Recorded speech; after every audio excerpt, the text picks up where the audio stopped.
It is a very good afternoon. It is Niall Boylan with you for the next hour or so. And just before we kind of start, I happened to notice there that Grip Media have put up a news story. And this is the latest Ipsos poll from the Irish Times. It was a snapshot last month, probably taken during the European elections, actually. The poll found that 81% of the comments in relation to the government's handling of immigration were negative, that it was still the number one issue for the elections. Next to housing, which would be second. And what blows my mind is I offered people, and others did too, by the way, in the local elections, an alternative to the government. Somebody who had a common sense voice in relation to immigration. But thank you to those who did vote for me, but not enough of you did. If everybody who I met on the streets over those 8 weeks actually voted for me, I would have been elected. I would have had a powerful platform in Europe to address the issues. Now, people say, well, what could you do about immigration, Boylan, while you're over in Europe, Mr. Big Mouth, over there in the gravy train, your big salary? Well, what I could have done was drawn attention to it. Because right now I have a platform with a few thousand people. Radio, I have a platform with a few thousand people. But in Europe, you have a platform of online 250 million people. And as I said to RTE, I would have embarrassed the Irish government. But the problem is, we've just sent 4 idiots back to Europe again from the main political parties. Fine Gael, Fianna Fáil, Labour and Sinn Féin. You've done exactly what you shouldn't have done. Why? Why do people do that? Is it Stockholm Syndrome? Is there something wrong with you all? You want change, but then when you're offered an alternative to change, there's a fear of change. Why is that? What is wrong with you? And there's part of me, and by the way, we appreciate all our listeners, and I don't believe it was the people who listen to the show. I don't believe it's the people who listen to me on a regular basis or respond to me on Twitter. I genuinely believe they want change and voted for change. But the rest of you, who might be just tuning in for the first time, what's wrong with you? You know what? When it comes to immigration, you deserve what you get. You realistically just deserve it now at this stage. Because you're listening to the government. For 3 weeks coming up to that election, Simon Harris and the Irish government turned a corner. They said they were going to do something about immigration. I told you they were lying to you, but you wouldn't listen to me. And since the election, have you heard them say anything about it since? Of course not. They're pushing ahead with the EU Migration Pact.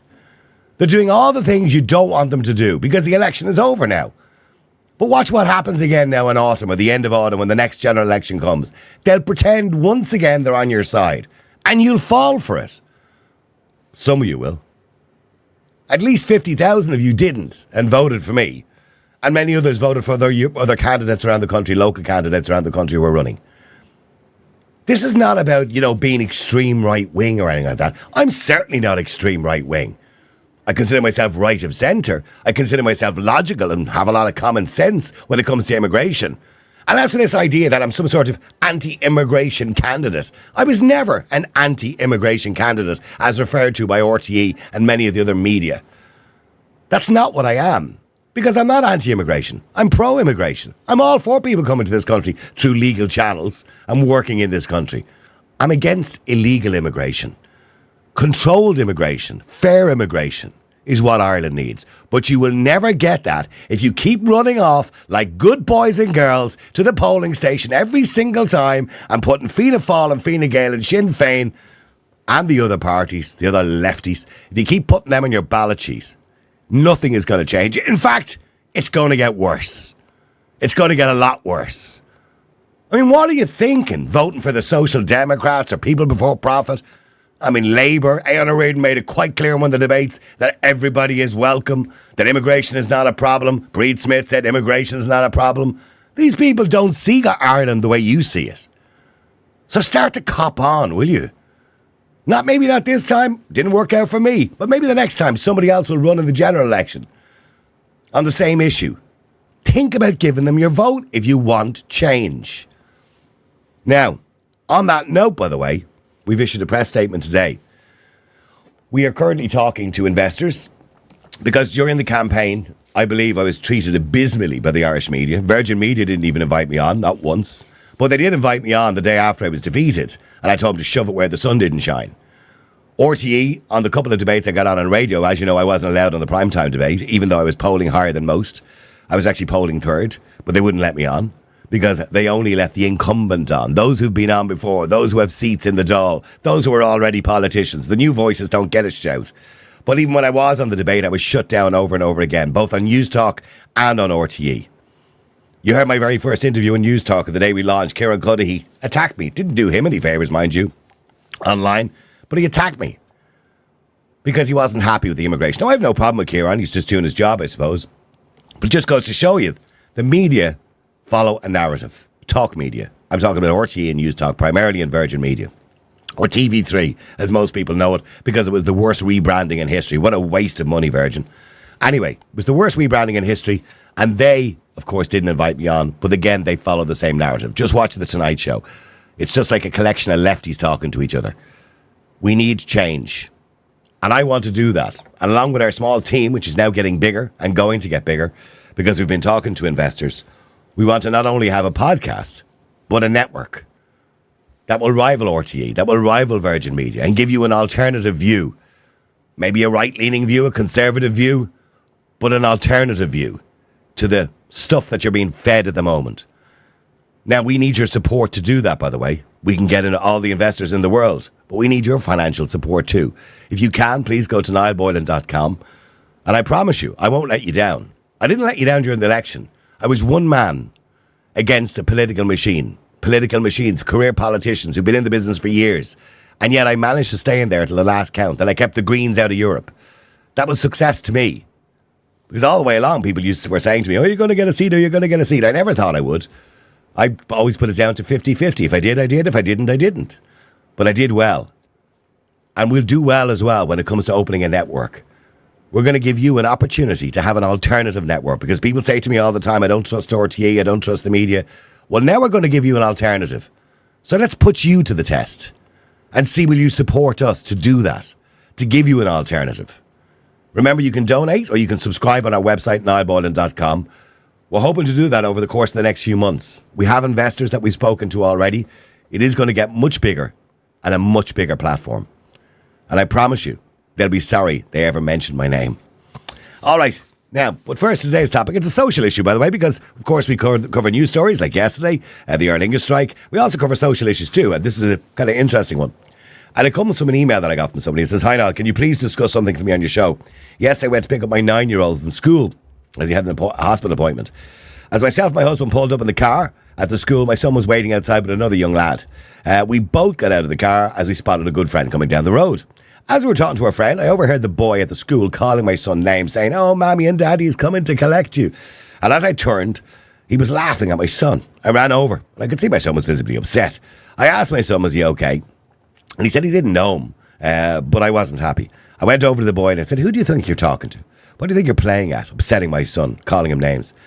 Niall, he actually laughed at me, and I lost it. I started shouting at him. And I told him I'd report him to the principal. My husband came over and pulled me away because I was so close to slapping the cheeky little brat. Anyway, my husband then started a row with me in the car, saying that I shouldn't have terrified the young child by shouting at him like that, like I did. And I had no right to do it. But I'll be honest, Niall, in my day, it was common practice for parents on the street to put you right if you misbehaved. Was there really anything wrong with me protecting my son and verbally disciplining another person's child? Okay, so the question is it ever okay to discipline another person's child? Years ago, it was very common. Oh, look, it happened to me all the time. I'd come into the house and I'd say to my dad, Mr. Warden across the road has to give me a slap across the head. And then my dad said, for what? I only kicked the ball into his garden. And he'd go, well, then you deserved it, didn't you? And that's the way parents were in those days. Is it ever okay to slap somebody else's kid? Or not, maybe not slap them, but certainly verbally discipline them. You know, is that ever, you're in a shop somewhere and kid does something cheeky or something like that, or is doing something and his mother's not there, his father's not there. Is it ever going to say, hey, give it up there. Get out. Is it ever okay to do that? Let me know what you think. The number is 085 100 22 55. That's 085 100 22 55. Right. Let's go to some of our callers. Don't forget, you can get involved in this conversation. And please do get involved in the conversation. And by the way, if you want to talk about something else, you're quite welcome to as well. Let me go to Nuala. Nuala, hi. How are you doing? Not too bad, no. Not too bad. I think, how did you vote, Nuala? How did you vote?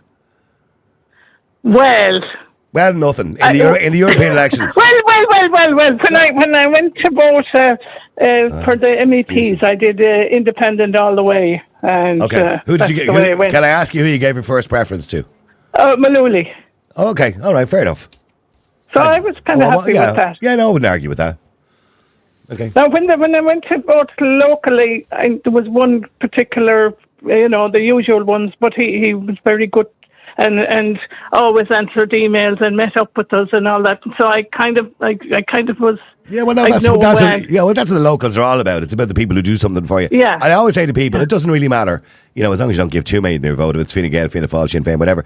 If it's somebody who does something good for your area, that's what local councillors are all about. Yeah. Okay, sorry. Getting back to what we're talking about, Nuala, is it ever okay, to chastise or discipline another person's child? You probably did it in your day, did you? Well, one time, in the past, I was canvassing in an area and there was this pony that was tied. He's tied up in the middle of a green space. So there was these young lads who kind of half fired in stones and half, with sticks or something annoying the pony. So that kind of, I hate to see anybody or any animal bullied. So I went over and I said to them, stop that. I said, pick on somebody your own size. I said, he's vulnerable and you're kind of able to run away.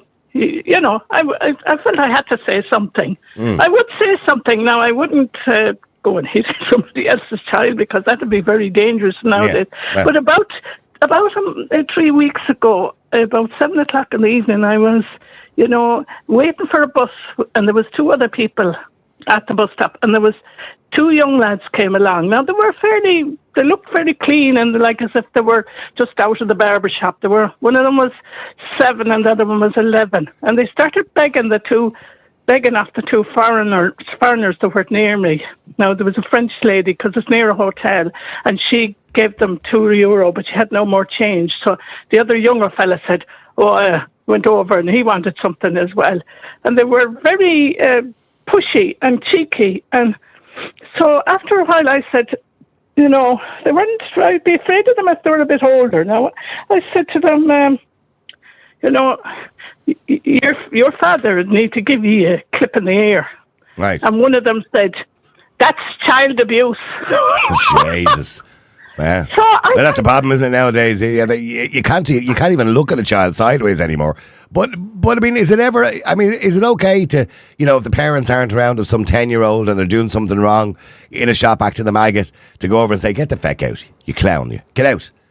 Is it okay to discipline another person's child, to give out to them? Well, I'm afraid, even though I think it might be a good idea, I probably would do it. Especially if I see some bullying another child or, picking on somebody. I kind of couldn't help myself. I'd have to do something. Yeah, I think that's what happens to most people. Stay there, Nuala. Let me just go to Sandy as well. Sandy, hi. Oh, hi, Niall. How are you? I didn't think you were going to bring me on this quick. There you go. So you weren't quite ready there. You're doing the dishes or something there. No, I wasn't. I'm putting the colour of my hair while I'm talking to you. You're putting the colour. You're putting the colour in your hair. Jesus. Yeah, yours over here is pink and gold purple. But anyway. Yeah. So, Sandy, is it ever okay to have a go at someone else's children?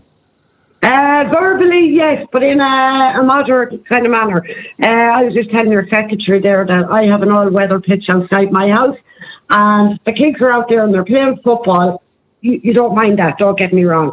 But I was walking over from the pub one night and they effed me and they blinded me out. It was nearly 12 o'clock at night. Because I turned around and said to me, come on now, lads. I said, it's 12 o'clock. I said, keep the noise down. I said, there's people in bed. Oh, you mind your effing business, blah, blah, blah. I said, don't you dare talk to me like that. Like I knew where they were and they weren't from a decent family and I'll say that. But I said, you keep it second up, and I said, I'll be ringing the guards. Oh, you ring the guards? I rang the guards, and the guards came down and said, yee, clear the F off. It just goes to show now that some parents, not all, they don't give a damn where their children are at, all hours in the morning or at night time. But there was an argument years ago that it took a village to raise a child. Do you remember that kind of argument? And that was the way it was years ago. You did give out to other people's children. You did discipline. But we don't do that anymore. We're not allowed. Because if you do, you find yourself in trouble. Oh, I do. But I turned around and I said to them, I said, I know your mother and father. Can I go to their door? Oh, you go. And I went to their door and I told them and they were in shock. Well, I said, look, I'm not being rude, but I said it was nearly 12 o'clock at night time. I said, it's none of my business. But I said, we're playing outside my house at 12 o'clock at night time. And I said, there's people just going to bed and there's people with young babies in bed. I said, can you please keep them out of the area? I said, just until the daytime. Like, as you said years ago, oh, Jesus, you know. Actually, I got a box in the head off me neighbour. You know what I mean? Well, it didn't do you any good, did it? Yeah, I was playing football against his railings. You know the way you'd be playing football against the railings? And he came out and he said something to me, and I must have been cheeky to him. I'm sure I was cheeky to him. And and he gave me a slap across the head. And I remember going into my dad crying. And I said to my dad, Mr. Warden said to give me a slap across the head. And he said, what were you doing? He said, he kicked his ball into his garden. And he said, well, then you deserved it, didn't you? Yeah. Well, I just want to ask you another thing, Niall, as well. It's probably a completely different matter. But if children are in the care of, a creche or a nursery or whatever, and a child is very out of order. Place, out of order, word. Thank you very much. Still, they can give out to them all right, but they should not be able to lay a hand on them. Like you did see it on the RT News or whatever on social media about a certain nursery in a school, a certain nursery in Dublin, where one of these childminders did actually abuse the child by leaving the child sitting there crying and pushing him onto the ground, blah, blah, blah, into the ball corner. I thoroughly do not believe in that kind of thing. No, definitely not. Well, if you're paying people to look after your children properly, they should be looking after them properly. Although I do believe that if children are in care during the day or in a creche and they misbehave, they should be allowed to discipline them. Oh, yeah, but not physically, by hand. Well, no. I'm not saying suggest to beat them up or anything like that, but they should be allowed to give out to them. Or they should be, and they should be allowed to exclude them as well. So, for example, if you got 10 kids and they're all painting, and one of them starts throwing the paint around or something like that, and you want to give out to them, you just say, take the paintbrush off and say, right, stand over there. You're not playing with us until you behave. Yeah, but that's. But I can tell you now, there are parents that would complain about that. Oh, you can't exclude my child, and blah, blah, blah, blah. You know what I mean? All the leftists. Yeah, but there is a proper way to do it, Niall. A proper way, and for them to understand, not going into their face like shouting and roaring. Don't you be effing doing this? And say, look, why did you do that? It's a reason why you did this. I know it's easier said than done, but it does bloody work. Well, listen, thank you very much, Sandy. You continue, and I hope your hair turns out okay. Stay there, Nuala. John, hi. How are you doing? Well, the good news from Cork anyway is, right, that the new Lord Mayor has said he's going to make it his top priority to sort out the footpaths, the disgraceful footpaths in Cork City, right? Right. This is Dan Boyle. Yeah, and it's amazing, of course, like he forgot to mention the fact that he was a sitting councillor for the last 5 years. Yeah, why didn't he do it then? Yeah. Yeah, exactly. Yeah, and this is amazing, isn't it? Like, marvellous, yeah. I just don't understand why people just vote these people, and I busted my ass with my candidate Anna Daly going around, and we didn't make it. And she was an excellent candidate, right? Fantastic candidate. John, what went wrong at the elections? What went wrong? Why is it when I talk on the show or on the radio or I met people, they all want to change, and yet at least 50% of them went out and voted for the same people again? What's wrong with them? Well, I got a lot on the doors that there's a loyalty to the Martins, we'll say. Sean Martin, was the brother of Micheál Martin, and he's been a councillor for nearly 30 years at this stage, right? And the fact is that the elderly people, especially Niall, they'll tell it to your face, well, look, we kind of know the family, and look, he's there long. Yeah, my dad was a Fianna Fáil man, sure, that's it. I mean, you're looking at him, didn't you, say, please, like you just refer to there, don't be giving them out money, because as I always keep saying now, right, the local party, like between Fianna Fáil, Fine Gael and the Greens, they have 17 seats in Cork City Council. They're the same three parties that are in government that are causing all the problems in health, housing, immigration, the whole lot. And if you're a sitting councillor representing that party, you're just as culpable as the fellas up in Dáil. It's the same party. And yet people put, I don't know what's wrong with them, like, they put 17 of these people back in the Cork City Council. Well, whatever about council, and I do know people like to vote in council elections for somebody who does a bit of good for the area. And I understand that. That's okay, right? Yeah, but when it comes to the European elections, which is kind of more omnidirectional, so to speak, or omnipresent, we're talking about the major parties. We've just sent the four major sitting parties back to Europe. You know what I mean? And one of them doesn't even know how many genders, which she thinks there's 9 genders. One of them actually thinks there's multiple genders as well. Aon doesn't even know what a woman is. He can't even define a woman. So, I mean, we're sending people back who haven't a clue about life. They just haven't a clue. No, I mean, so what's wrong with people? What's wrong with them? I just don't know. Like, I mean, that'd be the first to bitch and moan about stuff then. Like, I mean, the same problems are there, and you're quite right. Like, the general elections coming up now, you notice now, like, the whole immigration thing is kind of gone off the radar. No, it'll come back again. According to Ipsos today, 81% of people believe the government are managing immigration badly, and yet 81% of people send 4 people back to Europe who are managing immigration badly. Just goes to show you how thick we are. Yeah, the only reason that they made, like, I mean, moves there towards cutting the Ukrainians' accommodations or... Oh, let's get your vote. Yeah, just to get the vote. But John, they didn't actually really do anything. Because I'll tell you what, look, this is all, you know, it's all mirrors, smoke and mirrors, right? When they took and said to Ukrainians, here's a letter, you've only got 90 days and then you're on your own, right? In accommodation. This is the new thing. They hand them this letter when they arrive, right? All they're doing is, it's exactly the same as before. They're just moving the problem to the Department of Social Protection instead of the Department of Integration. Right. Yeah. So in other words, once the 90 days are up, it's up to the Department of Social Protection to then find them accommodation. So, or give them the HAP scheme or whatever it happens to be, right? It's all semantics. I mean, it's just nonsense. It's just it's pandering to voters, thinking that voters are stupid. And sadly, most voters seem to be stupid. Not all of them, clearly, but most of them seem to be stupid because they fell for it. I mean, there was a person there, the report came in there, from the COH hospital there. There was a person there for nearly 2 days sitting in a chair, an elderly person, right? This is the same party, like, that people voted back in, that put that person sitting at 80 years of age in the chair in the COH in the hospital. Yeah. I mean, in the name of Christ, like, I mean, what's wrong with people? Like? Okay, sorry, back to the point in question today, John. Is it ever okay to discipline another person's child?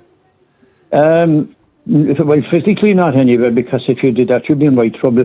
I mean, you could be in trouble. Have you ever done it? Have you ever disciplined someone else's kid? I have, if they came in my property stuff over the years, but thank God all that is sorted out now. Like, in my area, it was a bit rough years back, but it's grand now. But I mean, I would never raise a hand to a child like if they'd done some damage to my house and go to the door to the parents' side. But I would verbally chastise kids if I saw them doing something wrong, or if I saw them bullying another child or something, or I saw them pulling a wing mirror off a car or something like that. I definitely would. But you want to be very careful, like, I mean, because some areas there, like, I mean, unfortunately, that kid will go home and tell they're there, and next thing you know, all hell is going to break loose, then your property is going to be targeted, and so, you want to be just very careful of who you're drawing on you. Sometimes it's not worth it, just leave it alone, But so just let the kid away with it? Well, it depends like what they're doing, you know what I mean? But so you went into a shop, let's say, the local Spar shop or whatever, right? And, there's just one girl there working behind the counter, and there was 3 young fellas there, and they're all kind of 10 years of age, 11 years of age, and they're robbing chocolate and crisps and shoving it in their pockets, and they're acting the maggot. You know what I mean? And the girl is telling them to go out, and they're telling the girl to piss off or F off. Would you get involved? Oh, I wouldn't in a situation like that. I'd say, let's copy the fun there, you know what I mean? Have a bit of respect. Would you like someone to talk to your mother, your sister like that, right? I definitely would in a situation like that. But the thing is, the guards, like, physically, you see, what's going to happen, or even if they've done some damage, if they threw something at the shop assistant, and if you caught one of them, if the guards come, then they're going to look at their age, then they're going to look at you, a full-grown man, and you could find yourself, like, a man at the wrong end of the law. And why was it okay for us to do it years ago? Why did we do it years ago and nothing really happened? I'll tell you why. Because there's one word, and it's missing now, like, I mean, is total respect. That's the song. People have lost respect. Now it's all about me, I. They don't give a damn about anyone else. See, when I was a young fella, I was terrified of outfitters like you. Do you know what I mean? And I don't mean that because I'm an outfitter myself. No, thanks very much. No, but I'm an outfitter myself. But do you know what I mean? I was terrified of 60-year-olds. Or 50-year-olds. I was, to me, they were people that I had to respect. And if they told me to do something, you did it. Like, you wouldn't turn around. Like, if I was in a shop and John O'D and I was 10 and John O'D told me, listen, get out and I'll tell your mother. I'd have been shit myself. They would. I mean, there's no way you talk back to an adult before, but I mean, no, they just had it half off. Okay, well, hang on for a second. Morris, hi.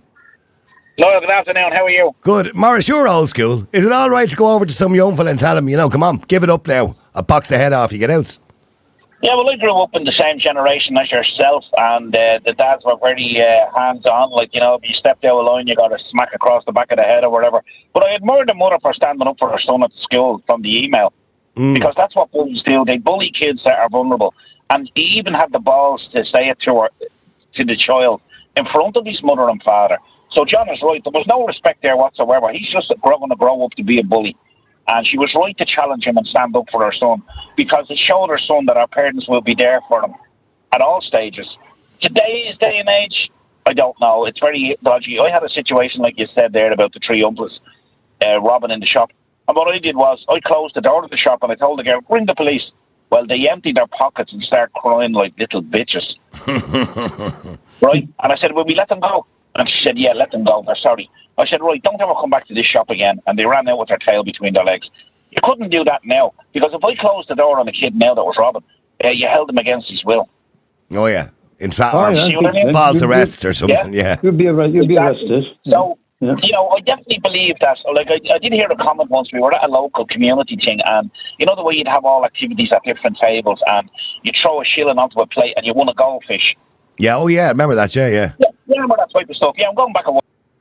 This was trying as hard as well, the language of them was like something you'd hear in an army barrack square. The language of them. And I just heard one mother rung up, and she said, is this young fella's mother here? And I said, yeah, I'm over here. He said, would you ever put a fucking muzzle on him, would you?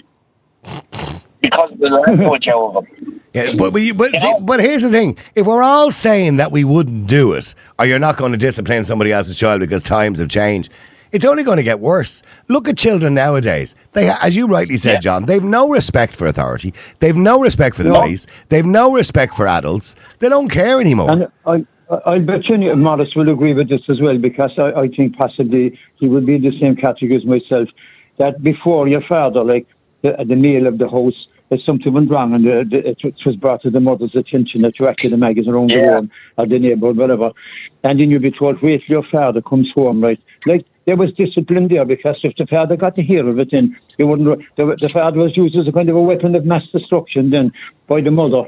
And then when the father come in the door, you'd be hoping to God then she mightn't say it right, she mightn't tell him at all. And then the look comes over her face, and you know she's going to tell him, and then he goes crash wallet bang then. Okay, well, hang on. Let me just get an Italian perspective on this, because the Italians now, they don't really, they'll discipline everybody, each other. Sorry, Lorenzo. Hi. Hi, Niall. How are you? Good, Lorenzo. Would you ever discipline another person's child? I kind of softly already did, and I did even several times when I was in the small animal practice as a vet. Okay.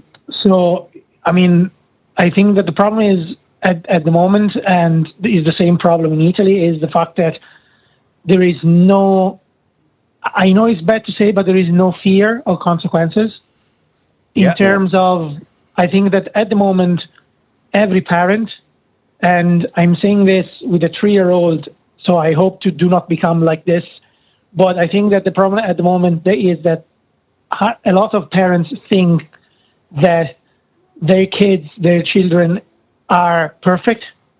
They are always right. They can't be touched. So that is the problem, because I was in Italy recently and I was talking to a friend of mine that she's a teacher, and she was like, I can't say anything.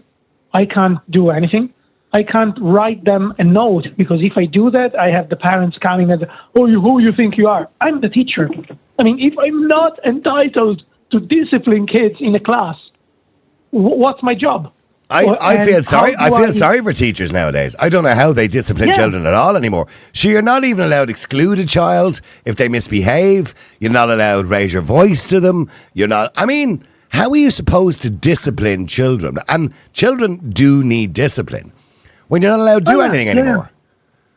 No, but that's, I think, is the problem in terms of we are breaking so many social constructs that we are breaking even the social construct of discipline, where everybody can do whatever they want, because you can't tell them you're wrong, because it's offensive. No, I heard a lefty on the radio only recently, I won't say which station, saying that raising your voice to a child is violence. I said, what? Yeah. Raising your voice to your child. In other words, if you shout at your own child and say, don't go near the cooker, you little effecting eat. If you raise your child, that's actually violence and should be reported. This is a psychologist, a professional person on a radio station saying it's violence. I said, there's something wrong with these people. How are you ever supposed to discipline children? You know, but I mean, we go sometimes in that direction when I kind of sometimes discuss with my wife and argue each other because to kind of, I mean, even to try to educate a 3-year-old, sometimes you have to raise the voice. Of course you do. Because you have to. I'm not saying you scream and roar at them. Yeah, no, I mean, I'm not suggesting you scream and roar at them all the time. But now and again... No, exactly. Yeah, the tone of your voice dictates discipline. So if you raise your voice and you're louder than they are, well, then they know you mean business. You know? Yeah, exactly. Yeah, sorry. No, exactly. Sorry, John, what are you trying to say there? Yeah, this whole philosophy there, no, that your child is supposed to be their best friend and they're your best friend. Like, I'm sorry, like, you're the parent at the end of the day. You had this guy there going back now to the 80s, Dr. Spock in America there, and he said you should never chastise your child, you should never hit him, you should never verbally berate him, you should leave him grow into their own person. But Christ, if that's the way, I mean, they won't know right from wrong. But look at how society has changed over the last 20 years. By the way, I'm not suggesting for a minute we should be boxing the heads off children. We shouldn't, right? Oh, no. But look how society has changed over the last 30 or 40 years, where children are growing up to be complete and utter misfits because they've no guidance from parents who are doing this whole Dr. Phil nanny step nonsense and not actually disciplining their children properly. When I say disciplining them, you know, taking away their rewards, putting them in their room, or grounding them. I mean, parents don't even ground their kids anymore. That's considered to be abusive. You have an ad running at the moment on the TV there. Your man, he's looking for to try and get a property there, and he's the kid in the back seat. You know the one I'm talking about? And then he, like, they're after exhausted, going around looking at places now. And then he turns to her and he says, will we try again? And she put a big face on her, and then they both get out of the car. And then he comes back in, and he turns around to her and he says, what did you think?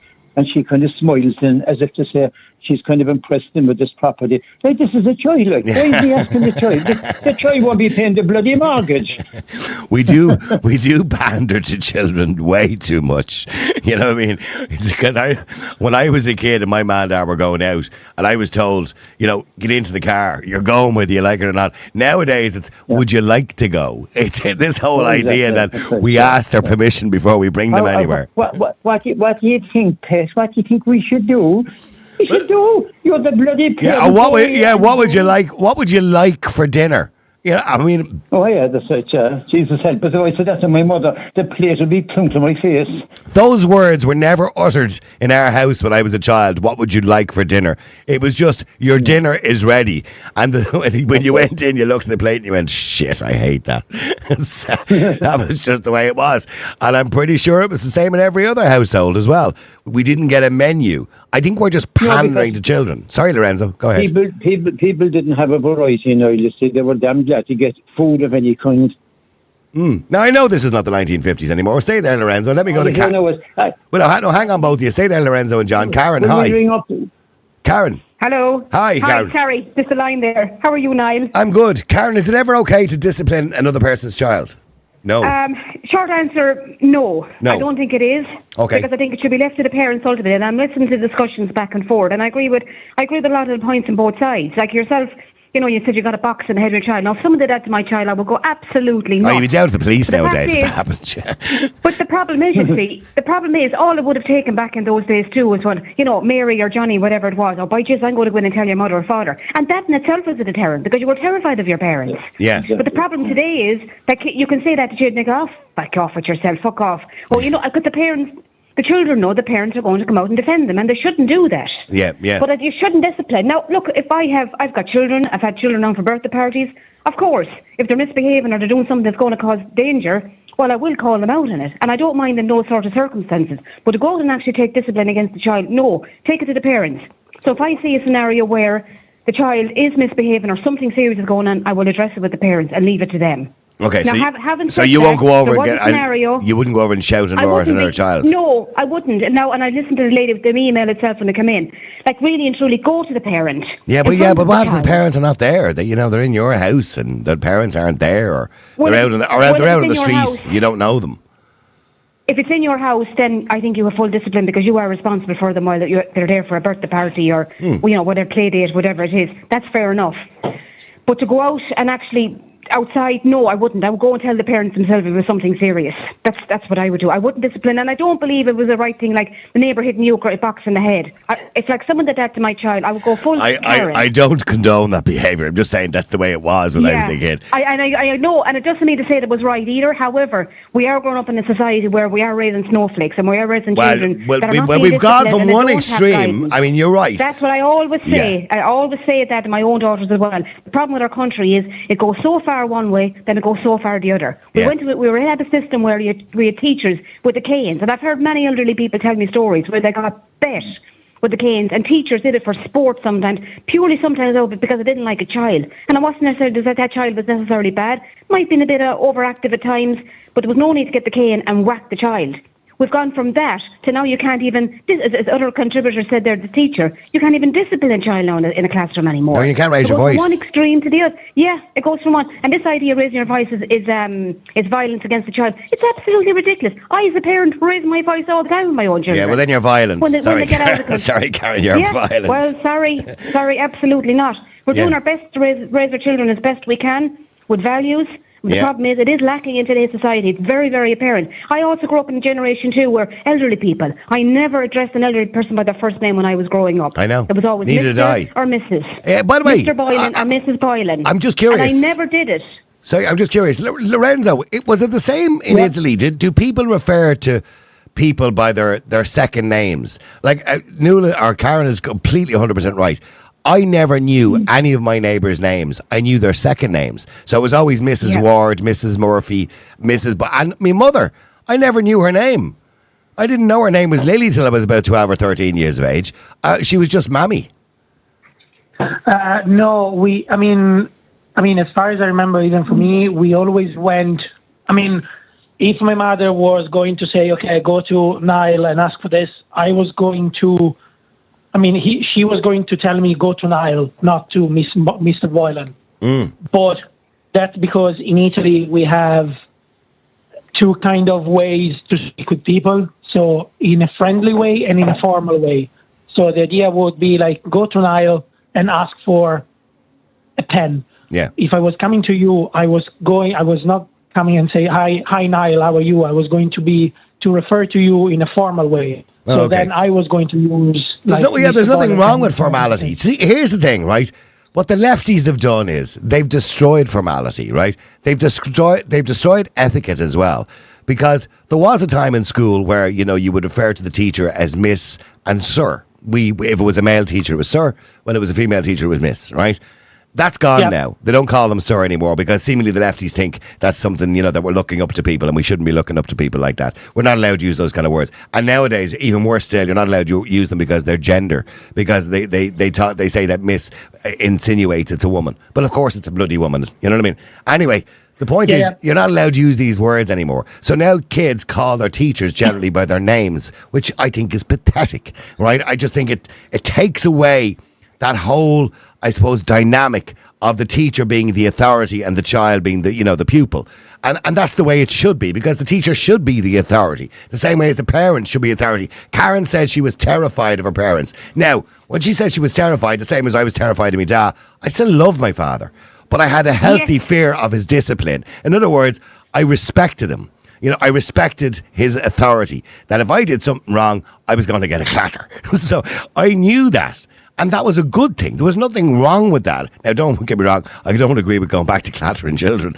But certainly I do agree to going back to respecting your parents and having a healthy fear of them. Sorry, Karen, you want to say something there? But then that falls back on the parents as well. I mean, sometimes then, like we're here now having the argument about the children, blaming the children. But really and truly, we as the parents bring these children into the world, and it is up to us to ensure that they go out into the world, with respect and discipline and courtesy for everybody else as well. So really and truly, we're blaming the kids, but really and truly the fault lies with the parents. And most parents don't care anymore. They just simply don't care because they're so busy with their own lives anyway, because mums and dads are out working 40, 50 hours a week between commute and work that they're hardly seeing the kids anymore. And the kids are being dumped in creches first thing in the morning, picked up last thing in the evening time. By the time the parents get home, they're too bloody exhausted. Then they get a dinner into them, do a bit of homework, it's all rush, bedtime, and everything is forgotten. Whereas it's back in the day when I was younger, mum stayed at home and mum raised the family. And dad went out to work and he worked very, very hard.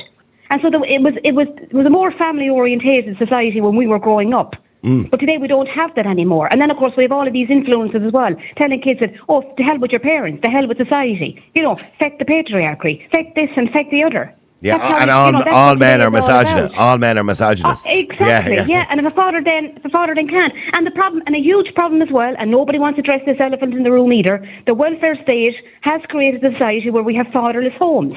And we see nothing now, and this is no disrespect, by the way, to any mother who's raising. And I've seen many of them on social media, and I've had this discussion with many people online. And fair play to any woman out there that's bringing up 1, 2, 3, 4, 5 children single-handedly, sometimes because the dad has got absconded, no problem. However, we are in a society where we are raised, there's many children growing up in society with no father. There's no father in the house.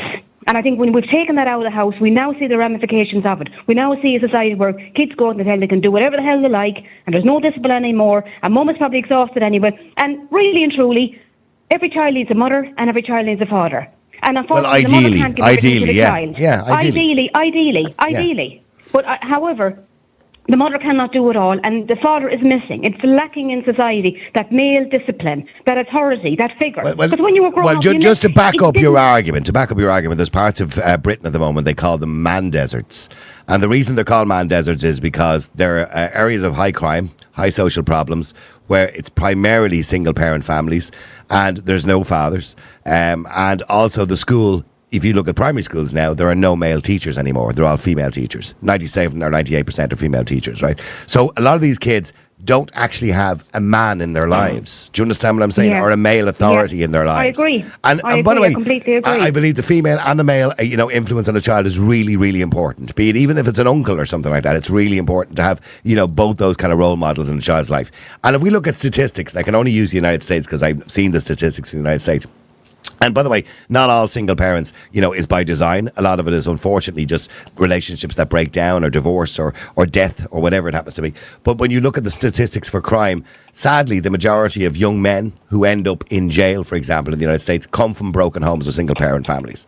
Or the majority of men that commit crimes come from broken homes and single parent families. That's not suggesting all single parent families are bad, because they're not. There's some great women, primarily women, raising children on their own. And that can be very, very difficult. And I admire them for doing that. But unfortunately, it is an uphill battle. And somebody sent in a quote here: hard times create strong men create good times create weak men, and weak men create hard times. Make what you want of that. But you are right, Karen. We do need to encourage our society to get back to valuing the family and the way and family values, because we have lost that completely. The nuclear family and the structure of the family itself is gone now. Now, they may look that we want to destroy that in the last referendum in March. I don't want to go back to that, but that's but that's what they want. You're destroying the nuclear family. Well, look, the government of Ireland were quite happy to remove the word mother, woman, and family from the Constitution, which was the most bizarre thing I've ever. And a further erosion of family and values and the cohesion in society itself. But Karen, with respect, the voters went out. After that referendum, of course, which was a landslide, over 70% of people said no to the government. They went out a month and a half later in the general and European elections and voted for the same assholes again. So, I mean, what does that tell you? You know what I mean? Well, I know. But the problem, you know what, I've said it many, many times, but one thing I will say in that as well, the problem there, I think a major fault with the, if you want to call it the far right or the centre right, like you and I, like and everybody else that's probably listening to the show, the people that are in the middle, that are not far left or far right, we're just bloody normal. But the problem is when it came to the voting, and I think it's a huge problem that has to be addressed before the next general election, that people, it was a case of misinformation and disinformation on all sides, and when it came to voting and transfer of votes. And you probably saw that when you were in the Count Centre in Dublin and watching the tallies and watching the transfers. Like, for example, someone said they came along and gave, was it Maria Walsh, and somewhere said they gave Maria Walsh in Midlands North number 1, and then came along and gave Barrett National Party number 2.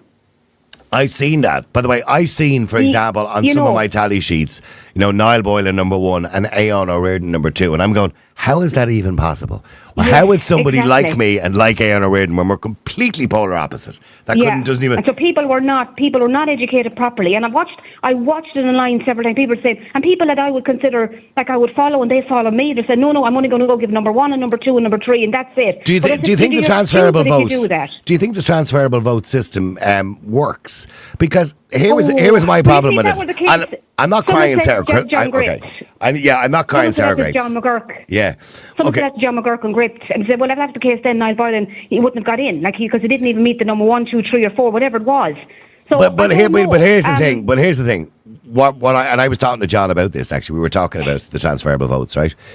There would have been a lot of voters who voted, say, for Regina Doherty, Barry Andrews, and Lynn Boylan, who might have gave me a second preference because they know me from the radio. So I don't get those votes because they got a seat. Okay, so their votes are absorbed, essentially their second preferences. Yes. So from that point of view, that seems unfair. Do you understand what I'm saying? Because if, for example, you're like the ones who are more likely to get a seat, you are probably not going to get transfers.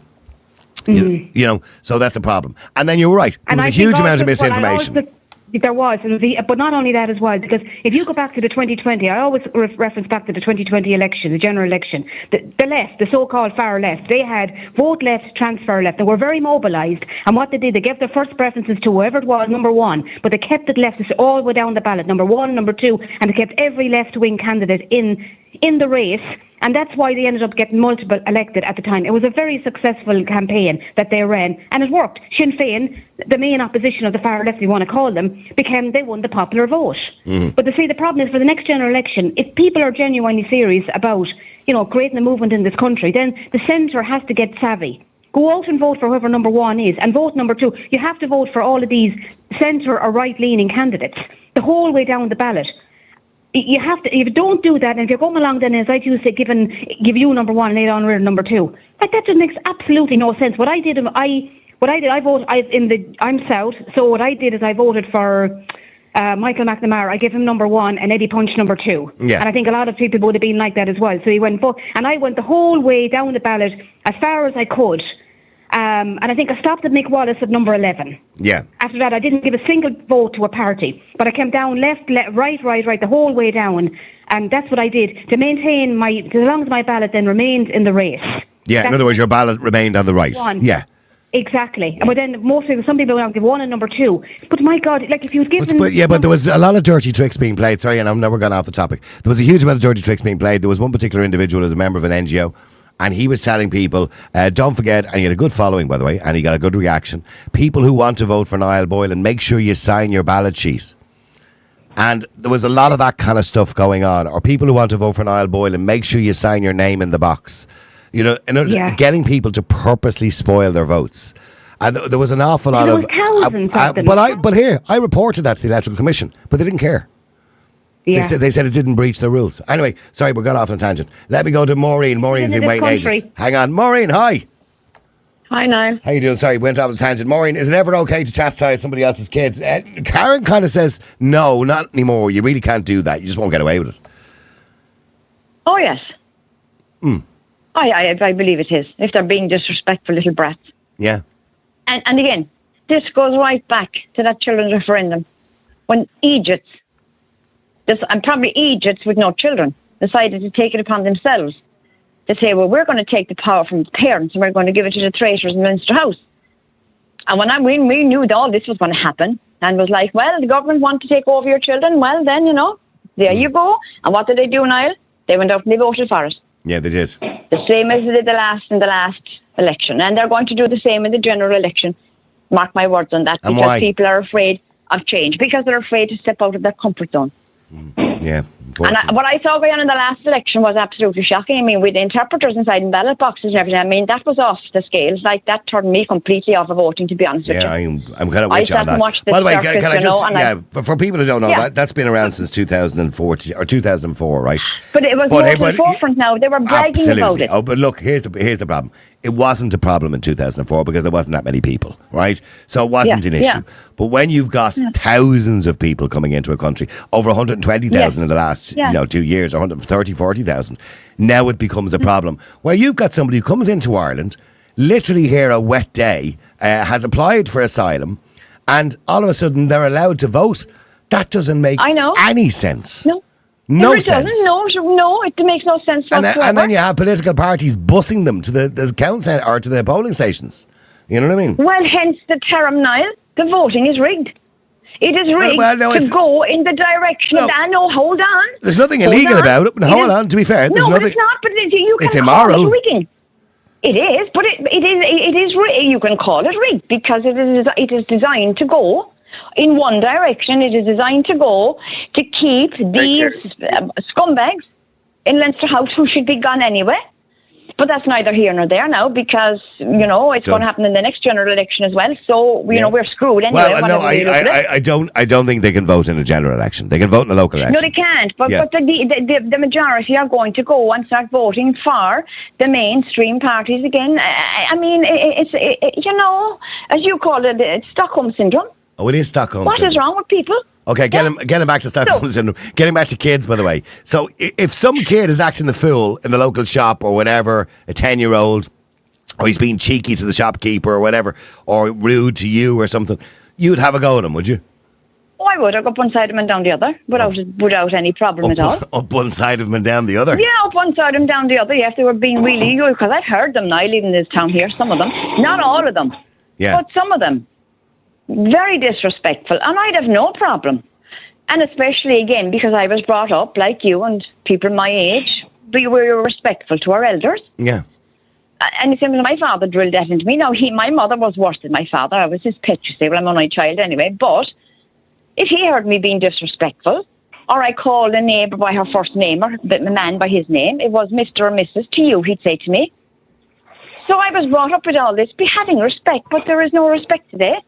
And there's a lot of parents out there don't give a rat's ass anyway what their children do. Because their little darlings wouldn't do anything.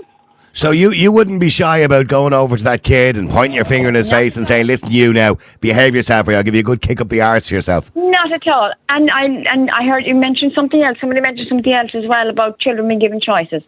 About 2 months ago, even my own daughter, now Lucy is 3, she's 4 in July, the 8th of July. She wanted to go somewhere. And I'm there, and I was waiting for her to make up her mind. And she was saying, well, she doesn't want to go. And I looked at her and I said, what are you talking about? She doesn't get to have a choice. Yeah. I don't get that either.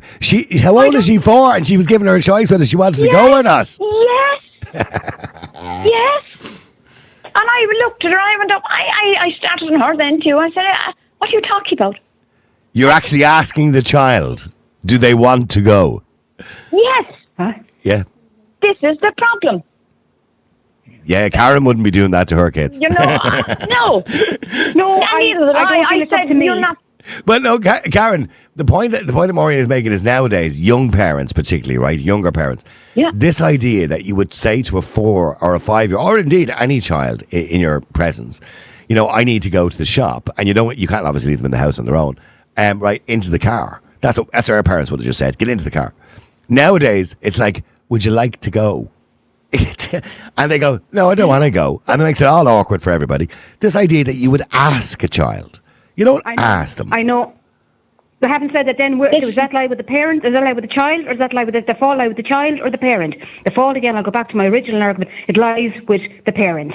And if I say like that, if I saw a child out in public was being brat, I wouldn't go over. I wouldn't. The only time I'd ever intervene if it were and I did have a scenario, by the way. I'm not going to get into major detail, but a few years ago, one of my children was very young, and there was a scenario going on. They were being bullied, and I went to the parents, and then everything was grand for a couple of weeks, and it all kicked off again.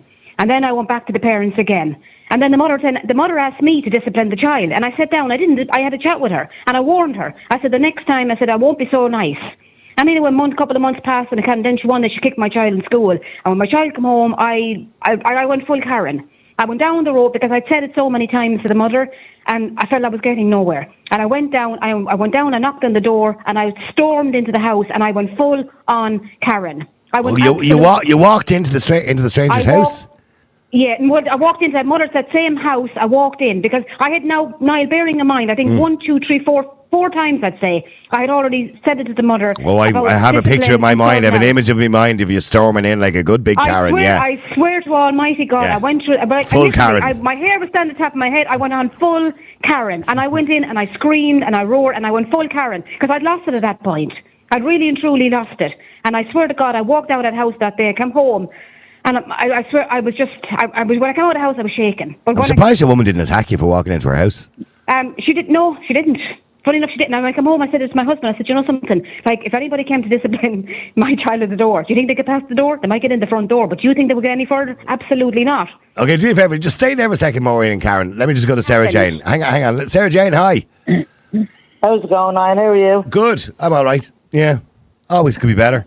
Yeah, I mean, you're in your golden seat, and anyway, you're okay. Yeah. Once I get paid next month, I'll be grand. And not to worry, you'll be off your beans and chips soon. Yeah, I'll be off the beans and chips soon. So, Sarah, is it okay to discipline somebody else's kids?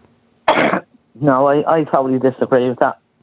I don't think a child can defend themselves, and I don't think anyone else has the right to do that.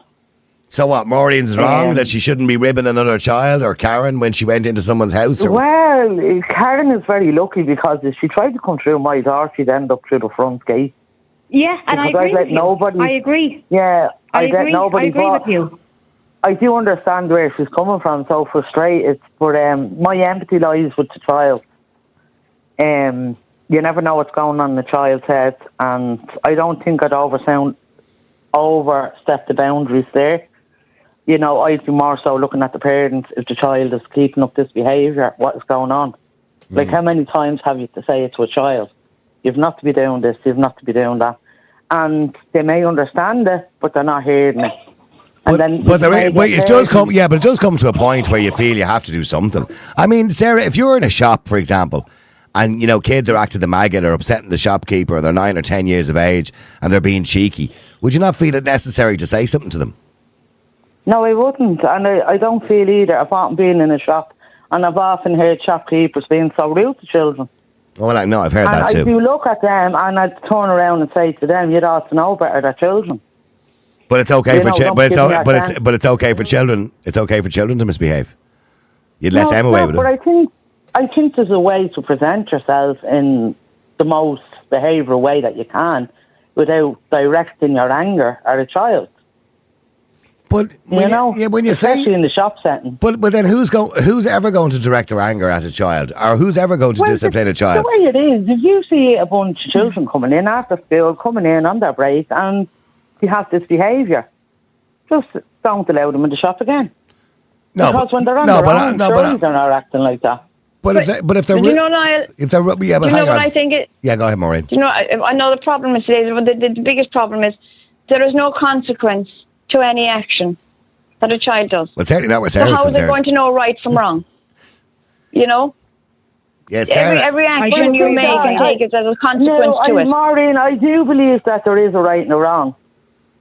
But I don't think if you're the parent, if you're not the parent, that you have any right to trust child, another parent's child.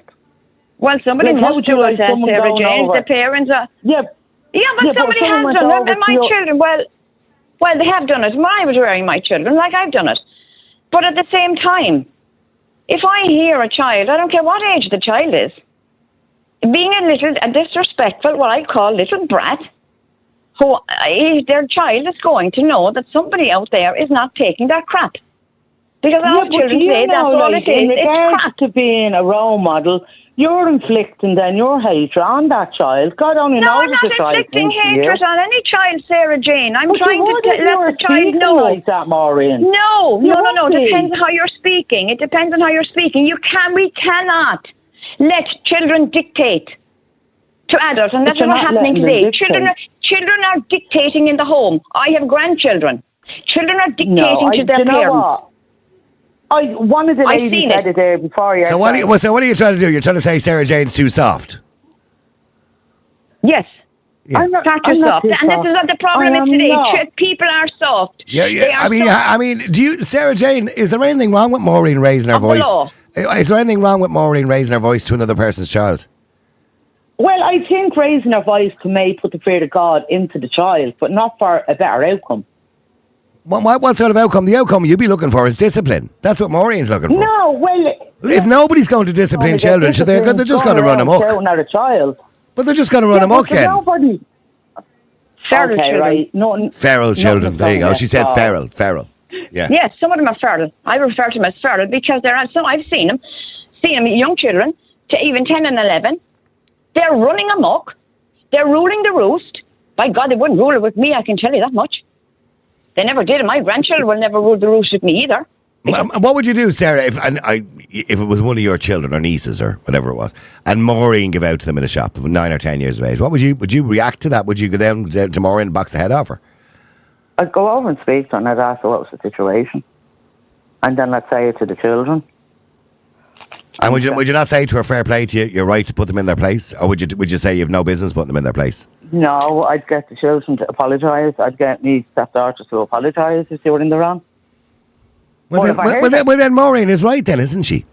No, she's not. If she's screaming and shouting at them. But if they're being little bollockses, they're being little bollockses. Yeah. They deserve to be screaming and shouting at.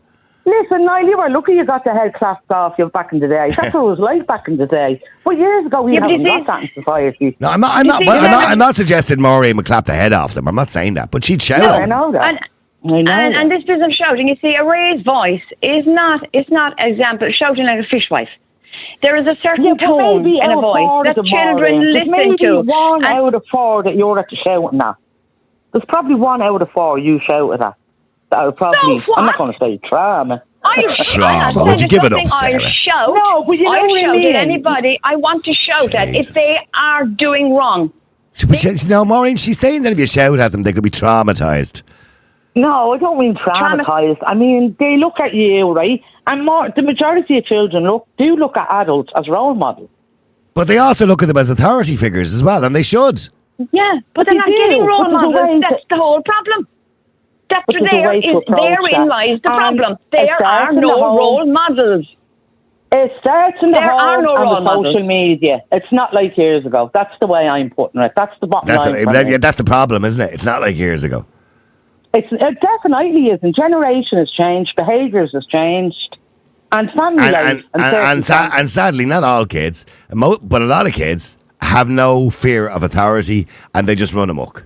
They do what they want. No, they do have fear of authority. No, they don't. But the way people are speaking to them. No, they don't. They're calling their mothers and fathers by their first name. And here's another thing that I notice. Kids nowadays calling their mothers and fathers by their first name. What's that all about? Drives me mad. What's that all about? That drives me mad. Yeah. That absolutely drives me mad. I tell you now, if I'd have called my mother Lily, she'd have boxed the head off me. Well, I heard my grandchildren do it one day. They were calling they were talking to me about the parents and what they might have been doing for fun, but they were using their first names, and I just turned around. I was sitting with my grandson, and I turned around and I said, "Hey, it's Mammy and Daddy." Yeah.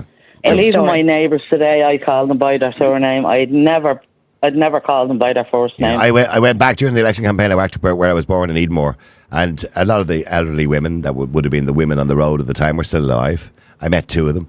And I referred to them by their names, Mrs. Canning and Mrs. Ward. Yeah. Now, I know their names, but I just wouldn't have used them. But hang on for a second. Let me go to Norman. Norman, hi.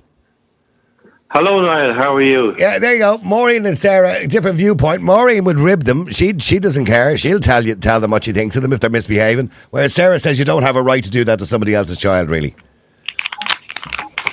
Sorry, just before you go on, congratulations on getting so many votes. It's a shame we didn't get elected, but unfortunately, I was just seeing the people around, and they just vote being the fall, being the Gael, and they don't care. They don't want to give anybody else a try. It's such a shame. Yeah, no, it is a shame. Because we need different voices, and. Well, we're never. Well, here's part of the reason we're never going to get different voices, because the media don't allow different voices anyway. That's part of the reason. No. The media are too comfortable with the current political parties. Way too comfortable. They are indeed. They are. And I went on to RTE. I was attacked. The first word out of my mouth, I was attacked. Aon O'Riordan went on the next day. He was given 20 minutes to talk freely, talk shite. Yeah. You know, so the media have their friends. Yeah. He's on all the time. You hear the same voices all the time. Oh yeah, sure. I wasn't. wasn't. We did try to get onto Virgin Media for the month coming up to the elections for that campaign. Yeah. We weren't allowed on. Aon O'Reilly was on for half an hour. You know, so I Yeah. mean, if you're not going to get the airtime, you're not going to get elected. That's just the bottom line. No. And the people are afraid. They don't want change. They don't want the same thing happening again and again. Yeah. And they like I said, my wife, she's kind of right of centre, Danish, and she was very impressed the way, when Claire Daly didn't get elected and you went over to her and gave her a hug, Yeah. And I think a lot of people are reasonable people are impressed with that. But mind you, I did see some stuff online, loads of conspiracy theories. People thinking that I was colluding with Russian spies, or I don't know, whatever. Anyway, because I have to be honest, Claire Daly, I don't agree with her politically, but I have to tell you, she is a lovely person. She is a wonderful human being, and she's a lovely, gentle, kind person. For 2 days, we had chats outside. We were having a smoke and what have you, and we were having chats outside. And she's just such a really nice person. Out of all of them there. And you know what? I said this, I mentioned this too, by the way. I'll throw this in here. We're going off the topic again. On the final day, on the last count, on the 19 counts, right? All the political party leaders were there. Simon Harris was there. Micheál Martin was there. Ivana Bacik was there. Yeah. All the leaders were there of all the parties, right? And we were all in this kind of pen, which is about 20 foot by about 40 foot, right? With the different people before your man called out the last results of the last count, right? Micheál Martin, I'd say, was about 4 foot away from me, and he was talking to 2 people, and he looked over at me and just nodded. Right?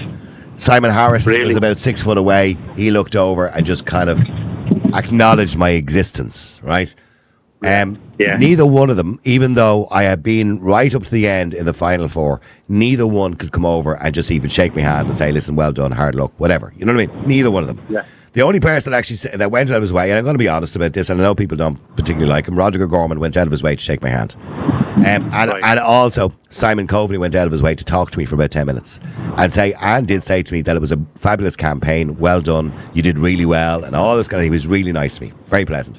Micheál Martin, Simon Harris, I was, as far as I could see, I was looked down upon like dirt on their shoe. Yeah. Exactly. Yeah, and I was an inconvenience. That's what I was. Yeah. Yeah.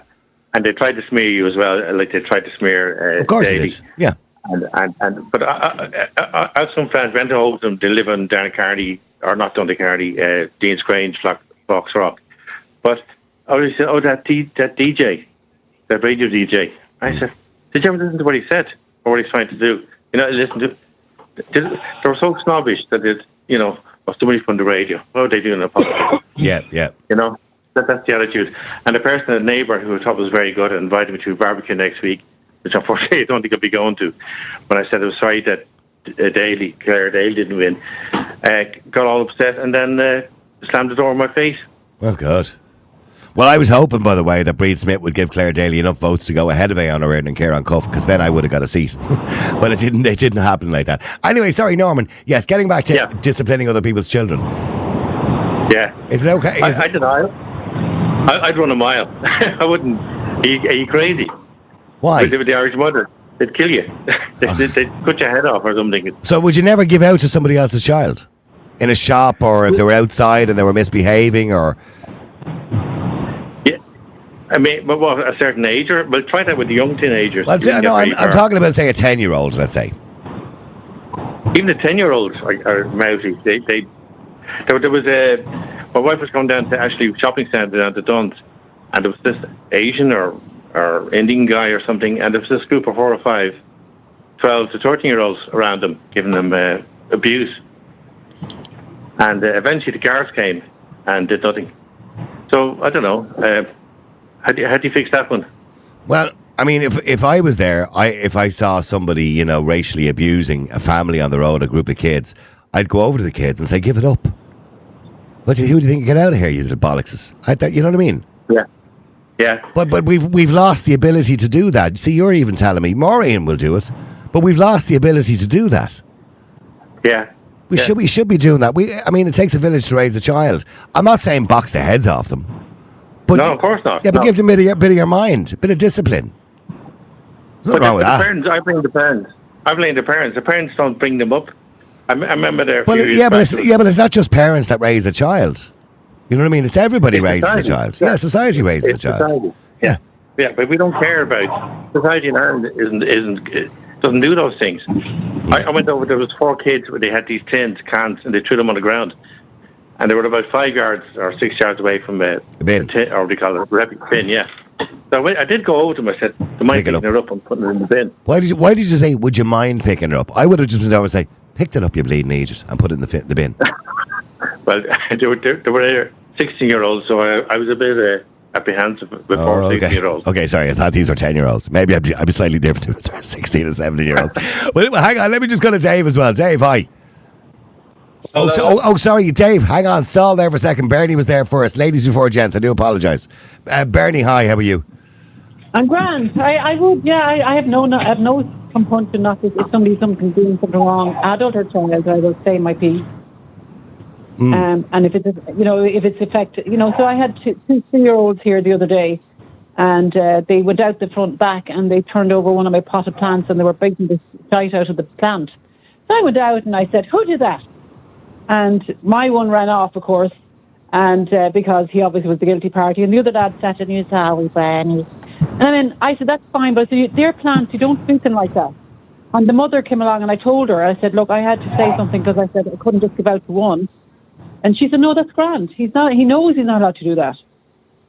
Yeah, well, that's okay then. At least the mother was decent about it. But I mean, we do have a responsibility to give out to other people's kids by times. Yeah, we do. Because otherwise they just go unchecked.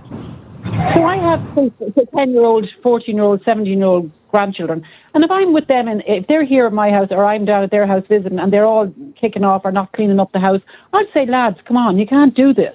And I will happily say it. Because you don't disrespect other people. We're all taught that. If someone said to you, "Hey, you can't park there," you'd say, "Oh, geez, sorry," and you'd be moving it. So why am I to be watching what I'm saying to I'm not going to scream the brains out of them.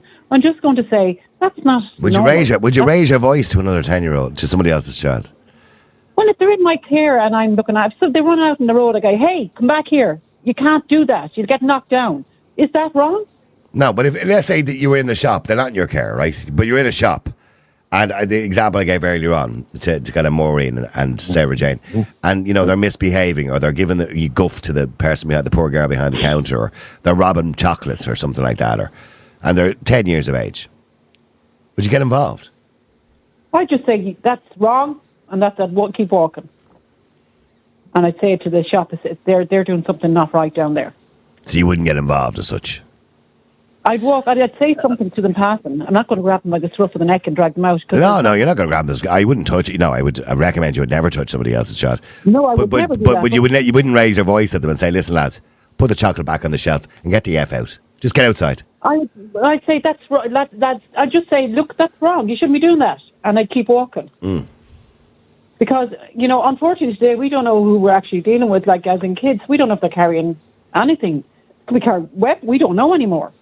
It's kind of gone. 16. Yeah, sorry, Maureen. What are you trying to say? No, I was going to say something before. I don't want to interrupt Bernie, is it? But I have my car space out here, right, where we live. We all have space each, because I don't have a car now. But I was damned from these entitled people.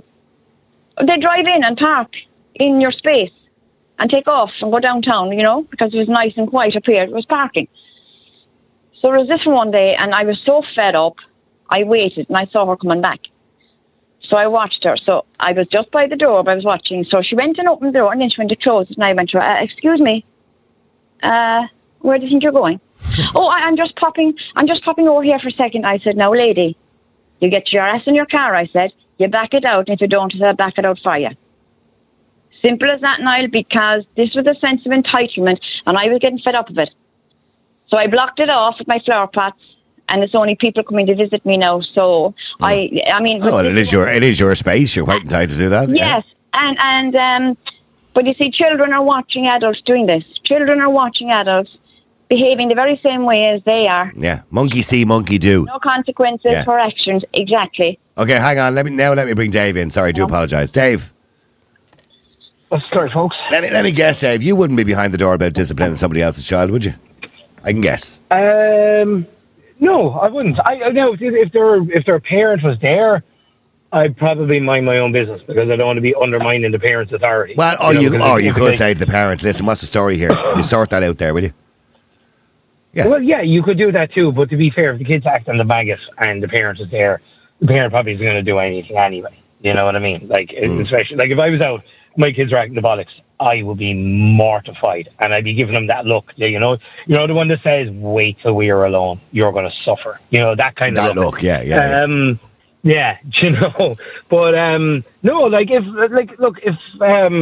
my young fella, two of his friends stay over quite a bit, and they take over the sitting room, and there's TVs, PlayStations, pizza boxes all over the place. But they know that when I come back down in the morning, I want my sitting room put back the way it is. You know what I mean? And if they are acting a maggot while they're in the house, I'm going to chastise them. I have to, and it's the same. My young fella goes off mountain biking with a friend of mine and his son.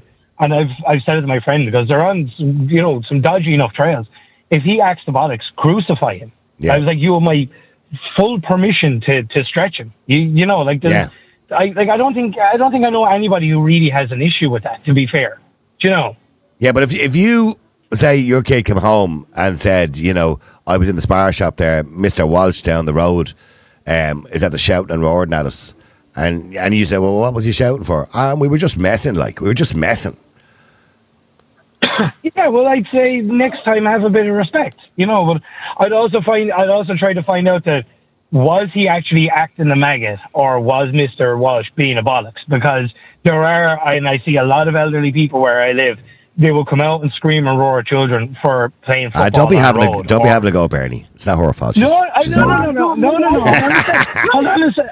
Hold on a second now. Elderly people aren't canonized just for the sheer fact that they've more years on the planet, okay? Leave Bernie alone. Leave Bernie out of this. I'm not talking about Bernie. I'm talking about you.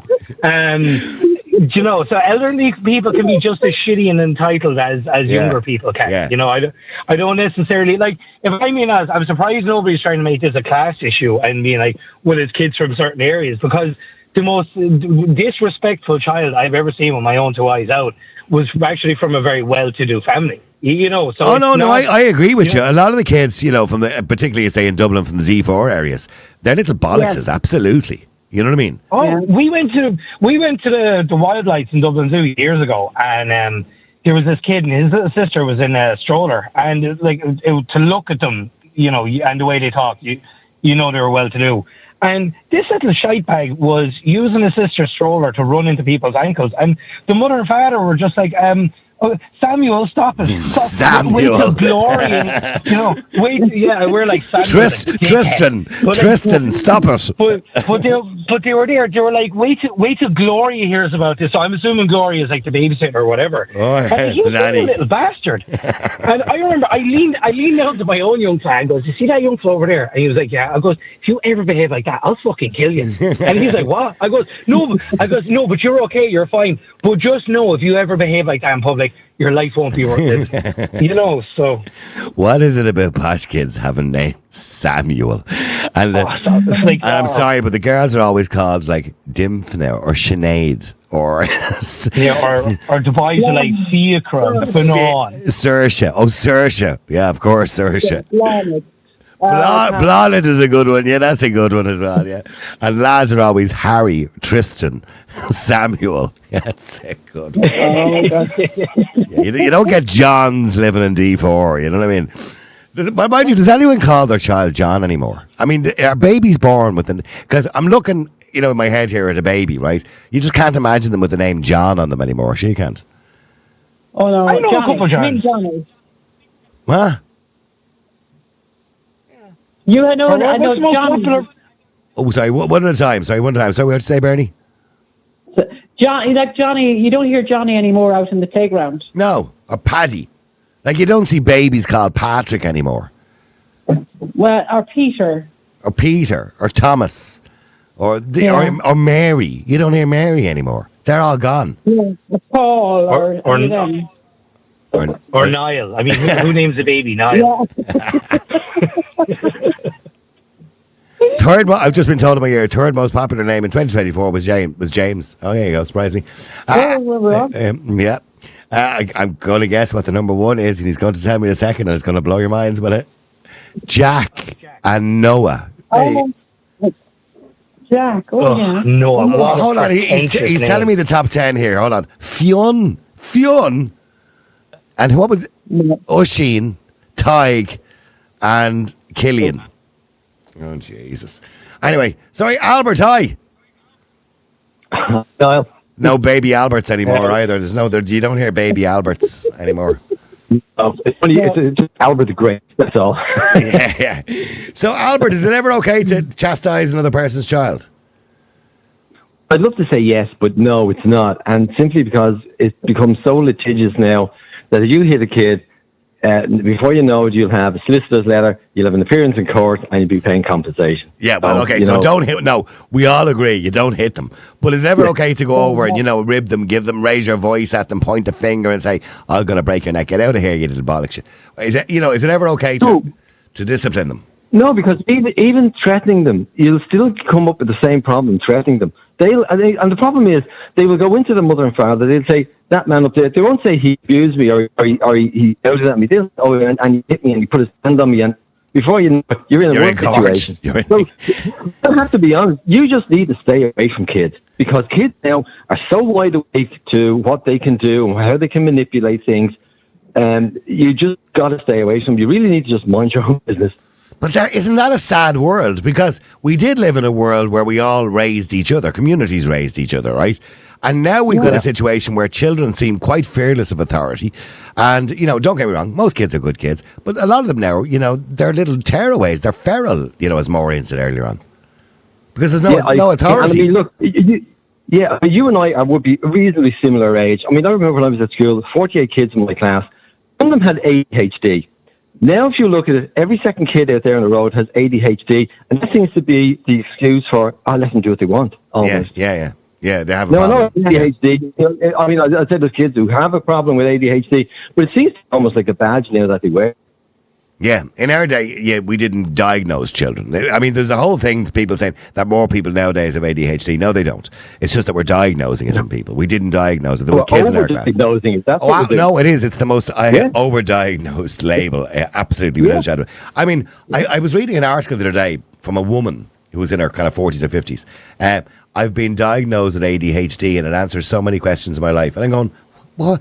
Why would you be? I mean, if I went through the kind of with the checklist for ADHD, I'd probably come up with something. Do you know what I mean? So we have it. Yeah, I mean, but so what? But why would you want to be diagnosed at 54 with ADHD? I don't understand that. I don't understand the logic of that at all. It just doesn't make any sense to me. No, I think. A huge amount of it comes down to parenting as well. Yeah. There's people out there who it's laissez-faire type of parenting, where they let the kids almost do what they want, run around, and they get everything that they want as well. So there's no more be good and you'll get something for Christmas, you get something for your birthday. Now they just get something every week, and so they just do what the hell they want. I'm surprised at you, Albert. Like your own kid now, but if the problem is, Albert, that we all think like you now. We're all afraid to raise our voice. We're being even told by psychologists that raising your voice to your own child is violence. Did you ever hear any such shite in your life? In other words, children will have no authority voices left at all because we're not even allowed to raise our voices to them anymore. So we can't, I think it's the reason you see so much crime on the road and being perpetrated by young children. Mm. When you see, when you hear about someone being murdered by 12 and 13-year-olds, you're going, oh my God, this would have happened maybe with 20 and 30-year-olds, but now it's happening with teenagers and before they're even teenagers. What's happening to the world at all? Somebody mentioned the statistics earlier on, and I kind of loosely mentioned statistics in relation to what Nuala was talking. No, not Nuala. Karen was talking about children in fatherless homes, right? And by the way, again, I don't want to have a go because there are many good single parents out there. But here's the stats: the true impact of fatherlessness in a child's life. 72% of adolescent murderers and 60% of rapists grew up without a father, while 70% of juveniles in state institutions grew up in single-parent homes. Now, they could be by circumstance of people breaking up and divorced or being in a situation where the father absconded with it, but woman was pregnant or whatever.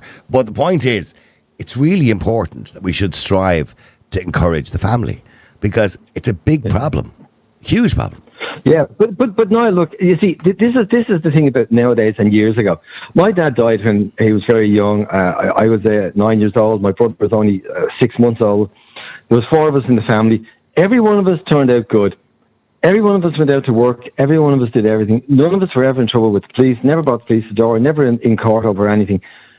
And nowadays, if you know, this is an excuse now for people to say, oh, well, it's a single parent family or it's this or that. But the fact is, there's no discipline either. My mother had discipline with us. Like, we all did what we were told. Whereas now, like, even though she was a single mother, but now, I mean, it's just, there's no discipline at all. No, but it starts, the foundation starts in the home. I mean, your mother didn't turn around and ask you what you wanted for dinner. She just, oh, no. You know, she didn't say, like, what would you like for your dinner, Albert? It was the same for everybody got the same thing, whatever she decided she was making. So this whole idea she could afford, Niall. Oh, whatever she could afford, yeah, absolutely. Yeah. Yeah, as my mother, I was saying to my wife the other day, my mother used to send me down to the butcher. Go down to the butcher and get some pet mints. And I go, but we don't have a dog. And she said, doesn't matter. Yeah. Just ask the butcher for the pet mints. It'd be grand. Let me go to Carl. Hang on for a second. Carl, hi, how are you doing? Hi, Niall, how are you? Good. Well, do you ever get pet mints? I did used to get pet mints. My mum used to send me up for 10 pence worth of pet mints. Yeah. Miserable little kid. She was 10 pence worth of pet mints. Yeah, look, most people are out singing out the same hymn sheet. No, you can't discipline a kid now. You'll find yourself up in court. Well, a young fella in our state years ago threatened my wife, or giving out fucking abuse to my wife. And I told him one day, I says, open your mouth to my wife once more and I'm going to fucking drop you where you stand. I'm getting my dad down to you. I said, bring him down, I'll drop him as well. Now, How old was he? About 14 or 15. Oh, okay. Like, giving abuse to a woman, you know what I mean? Yeah. But about having a go at Yeah, but it's clearly but his father's clearly a scumbag if he's raised a son that thinks it's okay to abuse, an adult woman. No, the problem is his mother and father would have killed him if he found out. Right. He just thought he was a big man, but he wasn't a fucking big man at all. But yeah, but like most people, there is a lot of kids out there, as I call them, see you next Tuesdays, who deserve a good slapping on the sly. Unfortunately, you're going to end up either a prison sentence or a massive fine. So is it worth it? No. Kids have too many rights. But it's not only that, Carl. It's starting in the home. We're not raising children properly anymore. We're listening to too many lefty experts. And the schools, for example. I mean, okay, absolutely teachers shouldn't be hitting kids. We're well aware of that, right? That went out years ago, right? But they should be allowed to raise their voice at a child. They should be allowed to discipline a child. They should be allowed to, say, put a child standing outside the classroom if they misbehave. They're not allowed to do those things anymore because that's considered to be traumatic for the child. Or I'm not saying put them in a corner with a dunce's hat or in my day, you'd be told to stand in the bin. Do you remember that? Get over the corner. Yeah, I do. Stand. I don't know what the standing in the bin was all about, but you'd be told to stand in the bin in the corner with your face facing the corner, right? I don't necessarily agree with that. It's a bit weird, right? Be creepy. But there's no harm in saying to a child, if they're not going to play ball and they're not with the rest of the class and they're not going to do what they're told, okay, get outside the door, calm down for the next 10 minutes. I'll call you in when you're ready, when you're ready to participate. You know what I mean? Those guys. But that doesn't happen anymore. They're not allowed to discipline. And then in the home, parents are not disciplining their children anymore. They're letting the PlayStation discipline them. So there's no discipline anymore. And then you, as a stranger, are not allowed to discipline somebody else's child or you'll end up in court. You're not even allowed to shout at them. You shout at them, you're told that that's violence. Shouting is now violence. By the way, you shouldn't shout at another adult. I completely agree. But when it comes to a child, sometimes you have to change the tone of your voice to get some sort of authority. You have to. Well, I agree 100%. And everything you've said, I agree with. I mean, the first drawing I ever saw was a duster in school. And we used to get dusters thrown at us or chalk thrown at us. Yeah. I mean, by the teachers. Yeah, we learned the hard way. I'm not going to say the hard way, but we had cane and then we had the leather strap. We were in primary school as well. Yeah. And we learned respect for our elders. And we had respect for each other. Unfortunately, respect has gone out the window. It doesn't even exist anymore with the young kids who are growing up today. And like one of your callers there said, I mean, it's not the socially deprived areas that are involved in all this. It's the well-to-do areas as well. Oh, yeah. Like little Johnny, you can't touch me at all. Yeah. I mean, the reason why they're not called Johnny anymore is because Johnny was always a smart little bollocks in school. Always had a smart answer for everybody. Look at the little Johnny jokes are still going around. Yeah. Jeez, I wish I was called Johnny. Well, listen, thanks very much indeed. Albert, Carl, Bernie, thank you very much indeed. And thank you to everybody who got involved in today's show. By the way, just to remind you again what I said at the start, and you might read it in the papers tomorrow, because we have sent a press release out. And the news I was telling you that we were planning before Christmas, and we were planning it before the election actually, but the election obviously sidetracked us a little bit, was that we wanted to expand this podcast. Because we're not going to get attention just doing this podcast. We do get some, and we get a massive amount of views every month between downloads and views and live views. About 750,000 people watch this every single month, which is great. It doesn't translate into money. I wish it did, by the way, because most of you watch it for free, as you were doing right now. But here's the thing. We wanted to expand it because, particularly during the election, I noticed, as I mentioned earlier on, that the media in this country, and I'm talking about the media, not the obviously music radio. I'm talking about talk radio. And I'm talking about talk TV. I'm talking about RTE. I'm talking about News Talk. I'm talking about Virgin Media. There's an absolute bias, and there's a narrative that they follow. Yes, they pretend to be impartial every now and again by bringing on people who would disagree with that narrative, but they will tear those people apart. Whereas those who come on and agree with the narrative, they never do. They get away with saying whatever they want to say. So we need an alternative media. Other countries have alternative media. For example, America have CNN and Fox, two polar opposites. In Britain, you have GB News and you have Sky, two polar opposites. But in Ireland, we don't. We have Virgin Media and we have RTE and we have News Talk, who all are left-leaning. If you ask me, you might have your own opinion on it. But I believe they're all left-leaning. They all play for the same hymn sheet. They will never give anybody else an opportunity to get elected. They're too close to politicians. It's too cosy. And we need a change. Now, I've said about change before. You all seem unwilling to do it. But I know you will be willing to do this.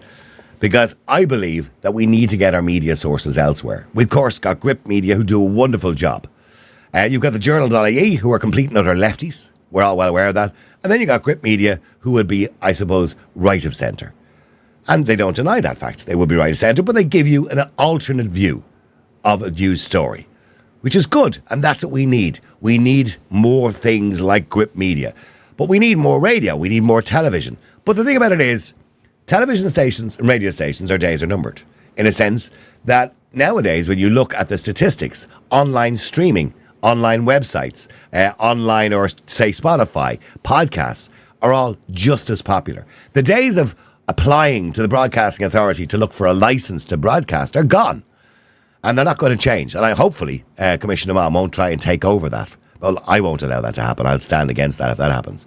So nowadays, I can broadcast this podcast, and we broadcast it live on bigger platforms than FM. Because FM, unfortunately, is not as big as it used to be many, many years ago. So we broadcast on Twitter, on Facebook, to massive audiences. We can do that now. On Spotify, to worldwide audiences. Not just in Ireland or in Dublin. But we want to offer you something bigger. And that's not just this one podcast, but it's a network of podcasts. But a network of live shows. A network of people who think the same way as me and us. People who want to hear the other side.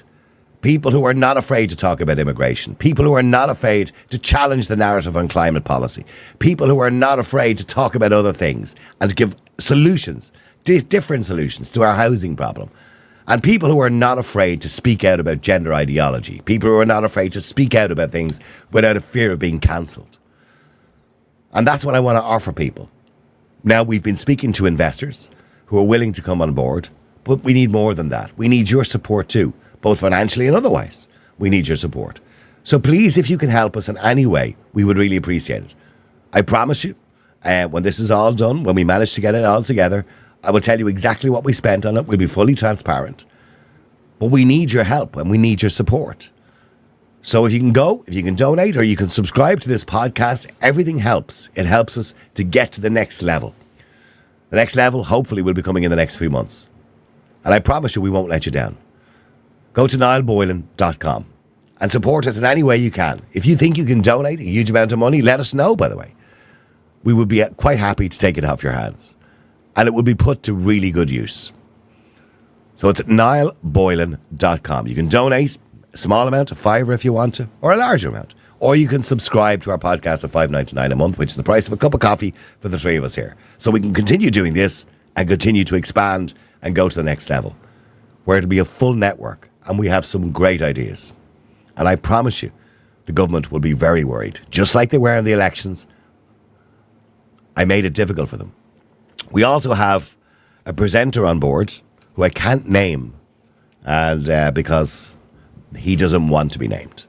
But you all know who he is. But he will be Ireland's first AI interviewer. In other words, you won't even recognise his voice. It'll be all done through AI. And he will be called the man behind the glass. And the idea behind that is, of course, there's always somebody behind the glass telling you to watch out or look behind you, that something is coming that you kind of didn't know about. And we've seen that in the past. Those people tend to get called conspiracy theorists, don't they? But they're not. They're people who are telling the truth usually. But we just don't see it. But we're not listening to them. But now we want you to listen to the man behind the glass. And that's all part of the network that we're putting forward. So please do support us. And I promise you, it will be taken seriously. And you'll understand why when we do it. Go to niallboylan.com. Thank you to everybody who got involved in the show today. I'll be back again tomorrow, usual time. Until then, have a great day. The multi-award-winning Niall Boylan Podcast. Listen live on Facebook, YouTube, and all the usual live stream services. To get in touch, just WhatsApp or text 085 100 2255. The Niall Boylan Podcast. They told me to shut up. Available for download from all your usual platforms.